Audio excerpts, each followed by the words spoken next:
Let us solve this equation by factoring x squared minus 5x minus 14 equal to 0. Solve. Again, the question here is to say solve, right? The question here says solve. Solve means find the value of x.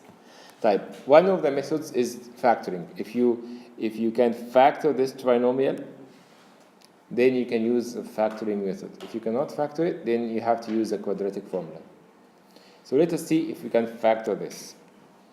It's trinomial. Find two numbers. When you multiply them, you get minus 14, and when you add them, you get minus 5.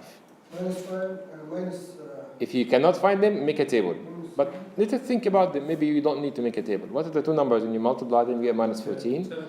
7 times 2. Yeah. Who's positive, who's negative? Negative 7. Yeah, because it has the bigger one. It has to be negative because when I add them, I have to get minus 5. Do you understand what's happening? Okay, so the two numbers I need are minus 7 and plus 2. Now the answer will be x minus 7 times x plus 2. This is the factoring now. After I did the factoring on the left side, I still equal to 0. X equal to 7.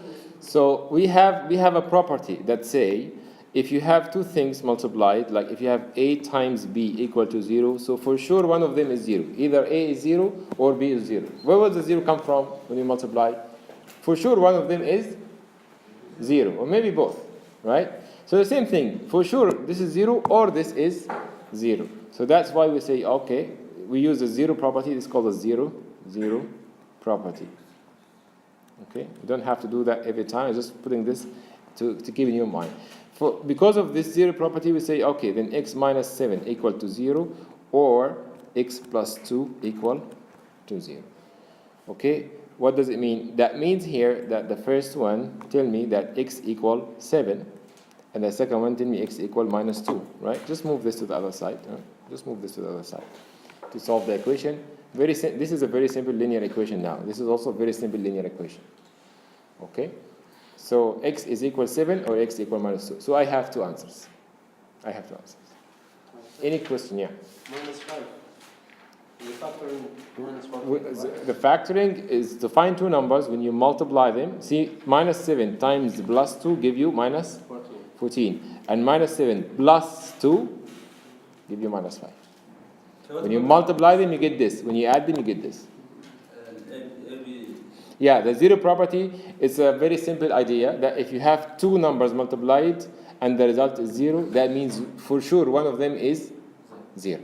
Could be A, could be B, right? So, okay, so that means one of them here also is 0, this factor or this factor. So maybe this is 0, maybe this is 0. Okay? If this is 0, that means x is 7. If this is 0, that means x is minus 2.